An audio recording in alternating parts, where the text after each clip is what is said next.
নমস্কার, কলিস কিচেনে সবাইকে স্বাগত জানাচ্ছি। আজ দুইটা রেসিপি আমি আপনাদের সাথে শেয়ার করছি। পাঁচমিশালি ভাজি বানিয়েছি। দুপুরবেলায় এরকম ডালের সাথে একটা পাঁচমিশালি ভাজি হলে বেশ ভালো লাগে খেতে। এর জন্য এখানে তিতা করলা, আলু চিকন চিকন করে কেটে নিয়েছি। এর মধ্যে হলুদ আর লবণ দিয়ে দিয়েছি। আর এখানে নিয়েছি বাঁধাকপি, আর নিয়েছি ঢেঁকি শাক, আর এখানে লাউ পাতা শাক নিয়েছি। এগুলা সব আমি চিকন করে কেটে রেখেছি। একটু টুকরো আদা নিয়েছি, একটা বেগুন নিয়েছি, আর সামান্য মিষ্টি কুমড়ো নিয়েছি। এইভাবে সব কিছু দিয়ে এই পাঁচমিশালি ভাজিটা বানাচ্ছি। বেগুনের মধ্যেও হলুদ আর লবণ দিয়ে দিচ্ছি। হলুদ আর লবণ দিয়ে বেগুনটাকে আগে আমি ভেজে নেব। গ্যাস জ্বালিয়ে একটা কড়াই বসিয়ে দিয়েছি। এর মধ্যে দিয়ে দিচ্ছি রিফাইন্ড অয়েল।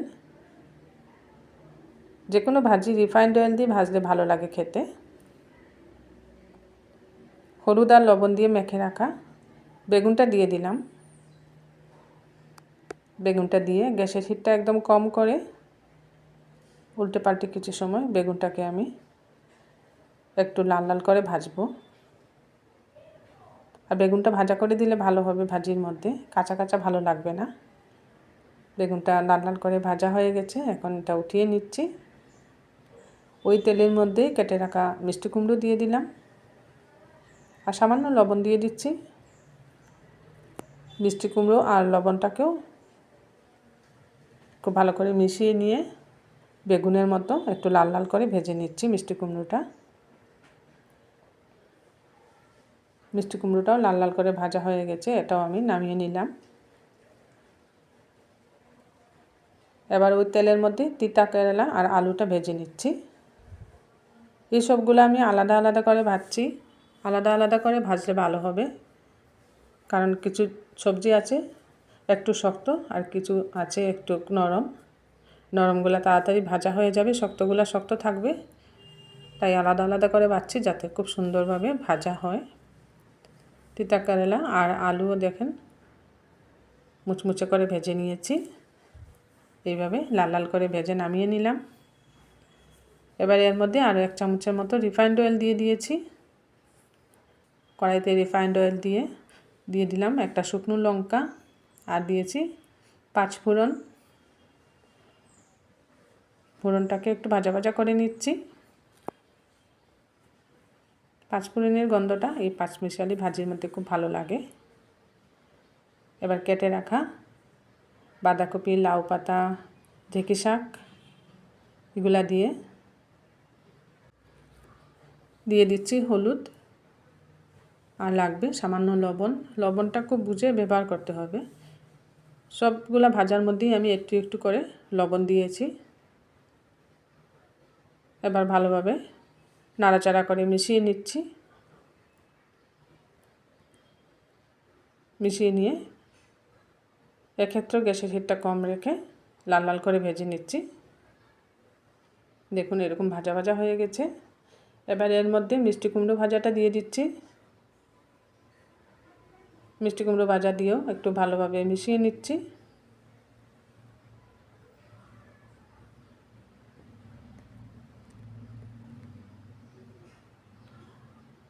মিষ্টি কুমড়ো ভাজা দিয়ে মিশিয়ে নেওয়ার পর দিয়ে দিচ্ছি বেগুন ভাজাটা। বেগুন ভাজা দেওয়ার পর সামান্য আদা কুচি দিয়ে দিলাম। আদা কুচি দিয়েও ভালোভাবে ভাজাটা এখন আবারও নাড়াচাড়া করে মিশিয়ে নিচ্ছি।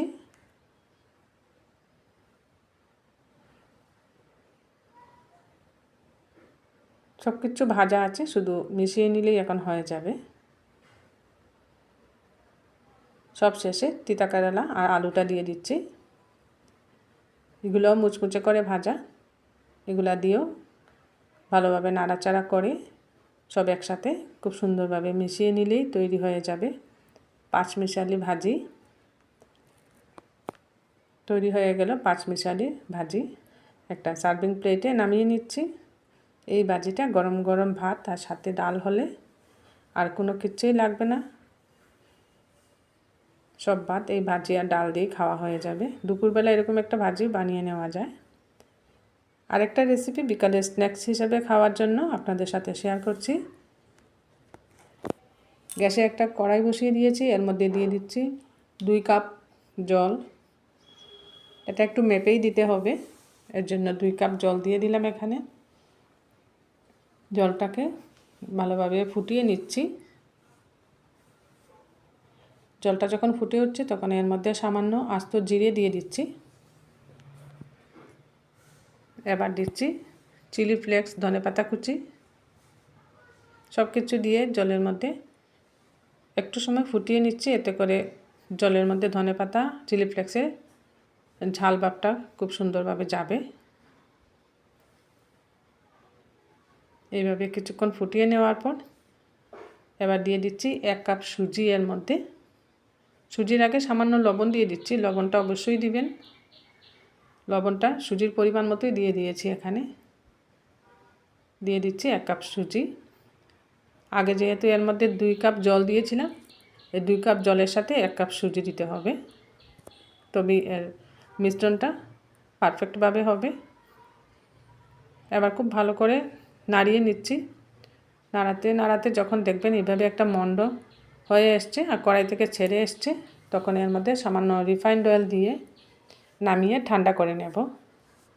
আপনারা এখানে ইচ্ছে করলে রিফাইন্ড অয়েলের পরিবর্তে ঘিও দিতে পারেন। এইভাবে মন্ডটা এখন একটা থালায় নামিয়ে নিয়েছি, তা ঠান্ডা করে নিচ্ছি। ওইদিকে 2টা আলু সিদ্ধ করে রেখেছিলাম, আলুগুলোকে এখন এইভাবে একটা গ্রেটার দিয়ে গ্রেট করে নেব। গ্রেটার দিয়ে গ্রেট করে নিলে ভালো হবে, একদম মিহি হবে আলু। এবার এর মধ্যে আলুর জন্য সামান্য লবণ দিয়েছি আর দিচ্ছি জিরে গুঁড়া। এরকম হালকা হালকা গরম থাকা অবস্থায় এটাকে খুব ভালো করে মেখে নিতে হবে। আলু আর এই সুজির মন্ডটা একসাথে মিশিয়ে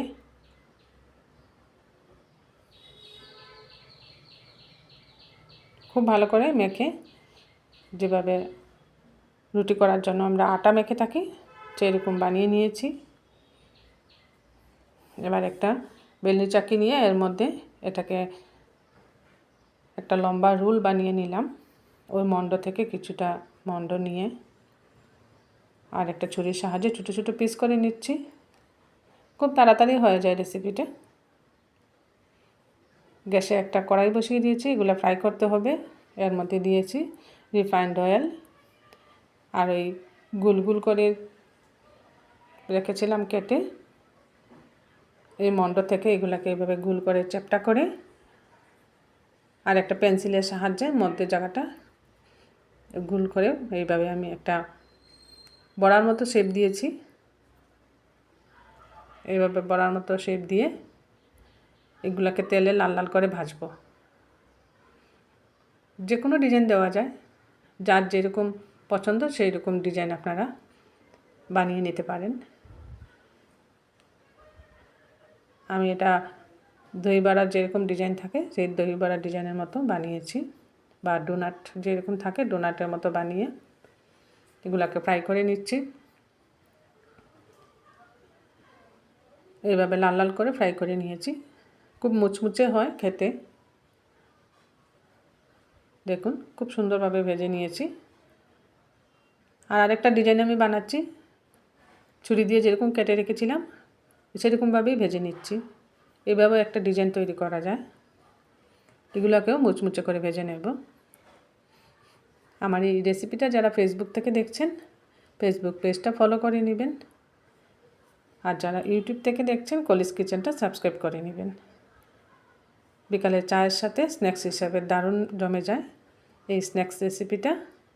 এই 2টা রেসিপি আপনাদের ভালো লাগলে কলিস কিচেনটা লাইক করে নেবেন আর অবশ্যই সবার সাথে শেয়ার করবেন। দেখুন খুব সুন্দরভাবে বিকালের একটা স্ন্যাক্স বানিয়ে নিলাম। 2টা ডিজাইন দিয়ে স্ন্যাক্সটা তৈরি করে নিয়েছি।